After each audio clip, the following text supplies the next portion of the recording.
Salut à tous et bienvenue sur Hashtag, notre invité du jour depuis Destination Eurovision. Vous n'avez pas fini de le liker, c'est Mazoé qui est avec nous. Hashtag Paradis, générique, c'est parti.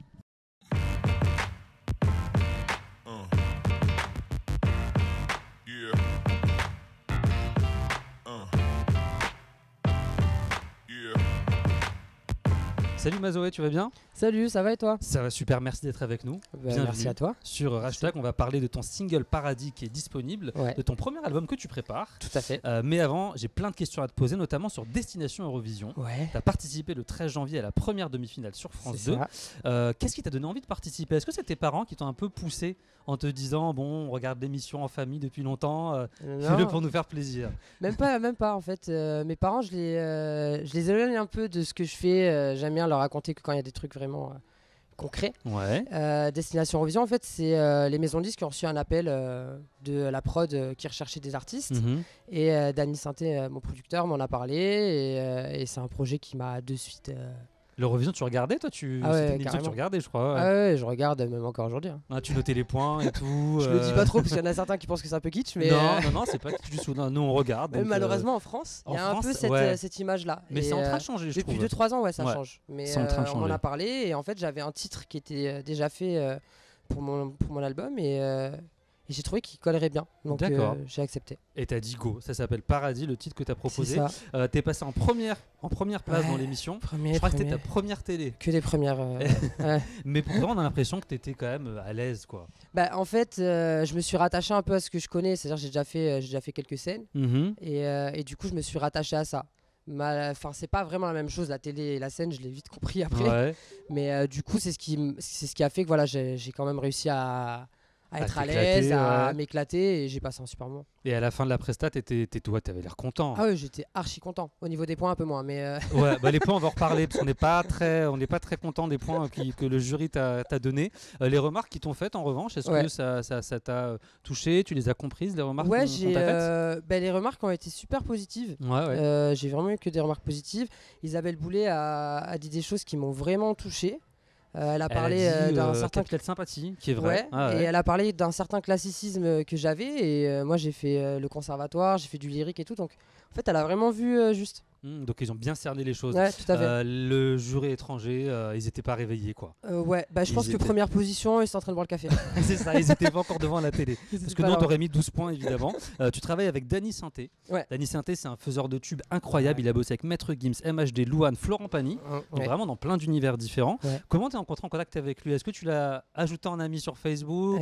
Comment ça s'est passé? Non, même pas. En fait, quand je suis arrivé sur Paris, je connaissais personne. Et je me suis dit, il faut absolument que je sorte partout, que je fasse plein de soirées pour rencontrer du monde. Et en fait, Dany, je l'ai rencontré à un anniversaire. D'accord. Et en fait, on a sympathisé. Et à cette époque-là, c'était pas le Dany Sainté qu'on connaît aujourd'hui, genre ultra connu, machin. Il avait pas fait vraiment encore de gros singles. Il avait déjà bossé avec pas mal de monde. Mais et du coup, en fait, on a sympathisé. On est devenus très très amis. Et au bout de 6 mois, il m'a proposé de bosser avec lui. Et t'as dit je vais réfléchir ou t'as dit go, quoi? En fait, au début, j'ai un peu hésité parce que il avait cette image très urbaine. Moi, quand je l'ai rencontré, il bossait principalement avec Mister You, Psychiatre, qui sont pas forcément mon univers. Donc j'ai un peu hésité, mais je me suis dit allez, on y va. Et en fait, au final, c'est cool, quoi. Carrément. Ça le fait bien.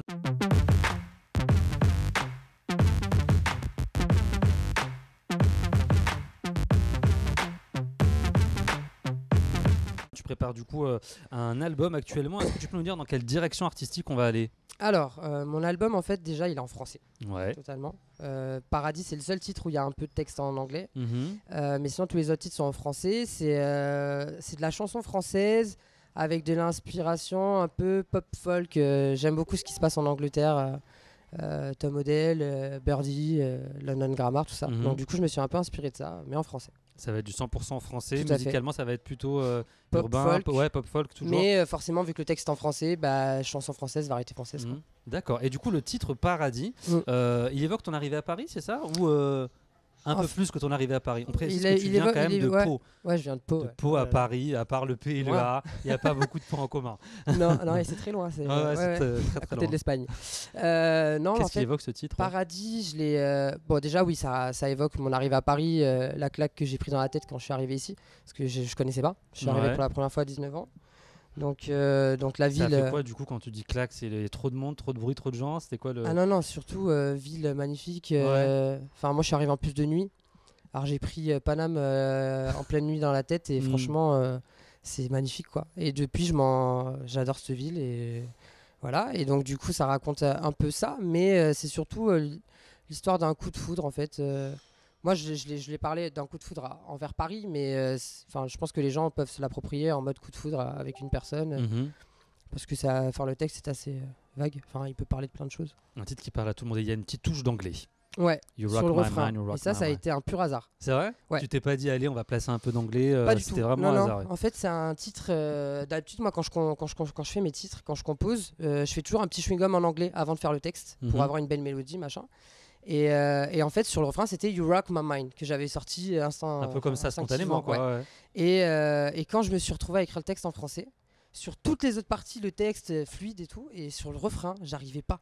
C'est-à-dire qu'il y avait rien. En fait, dès que je mettais un truc français sur le You Rock My Mind, ça faisait un peu kitschoun et du coup, je me suis dit, allez, on regarde le You Rock My Mind, parce qu'il faut savoir que j'ai un accent anglais très pourri. Mais You Rock My Mind, ça va, c'est 4 mots. Ça passe, c'est bien. Je les ai bossés, tu vois.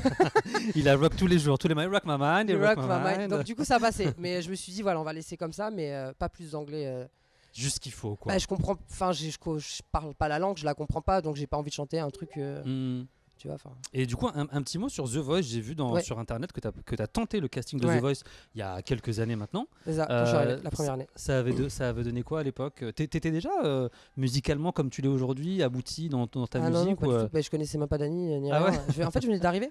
C'est-à-dire que moi, quand je suis arrivé à Paris, je suis arrivé en août 2012 et mes parents m'ont dit voilà, t'as 2 mois pour trouver quelque chose, sinon tu rentres. Voilà, c'était un peu cool. Les parents, quoi. Voilà, c'est ça. Et du coup, j'avais dans les 2 mois ce casting de The Voice où on m'avait appelé. Et je suis allé le passer et on m'a jamais rappelé. C'est vrai? Mais tu sais pourquoi? Ils t'ont dit quoi? Ils t'ont dit que non, mais je pense que j'étais pas prêt. J'étais pas prêt, je venais d'arriver. Je sortais d'un BTS. Enfin, là, je me suis dit, vas-y, je vais faire de la musique vraiment mon métier. J'étais jeune, je savais pas vraiment la musique que j'aimais, que je voulais faire. Non, je pense qu'ils ont senti que j'étais pas prêt du tout. D'ailleurs, Bruno Berburès, le directeur de casting, c'était aussi le directeur de casting de Destination Eurovision. D'accord. Donc du coup, on s'est revus. Du coup, il y a une autre voie. On n'est pas obligé de faire The Voice pour y arriver. C'est bien. Non, aussi. Je pense pas qu'on est obligé de faire The Voice. Et The Voice aussi, ça peut être un peu traître parce que oui, il y a des gens qui s'en sortent bien. Mais il y a tellement de candidats qui le font que je pense qu'on peut aussi se noyer dans la foule, quoi. Et Destination Eurovision, c'était un très bon choix. Le titre, c'est Paradis. Il est disponible en téléchargement. Tu restes avec nous pour la deuxième partie de l'interview. À tout de suite sur Hashtag.